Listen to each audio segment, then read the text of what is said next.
आता हा जो गुडघा आहे, या गुडघ्याची गादी वरल्या बाजूने फाटल्यामुळं आपल्याला या ठिकाणी गादीला सूज आलेली आहे या ठिकाणी गुडघ्याला, आणि याच्यामुळे हा कडक झालेला आहे. आता हा पाय गोळा होत नाही, गोळा व्हायला किंवा बसता येत नाही, असं दुखतंय ना. हा, किती दिवसापासून त्रास आहे?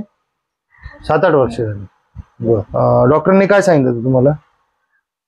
गादी खराब झाली, गुडघ्याची गादी खराब झाली. त्यावेळेला पाय कसा व्हायचा? वळत नव्हता ना, ताटने ताटत राहायचं ना. आता या ठिकाणी मग इथं जरा जास्त सूज होती, आता ढिला वाटतंय ना, हलका वाटायला लागला पाय. मांडी किती येते घालता? आता मांडी येते घालता? अशी वळत नव्हता, असं वळतच नव्हतं, अजिबातच येत नव्हतं. किती दिवसापासून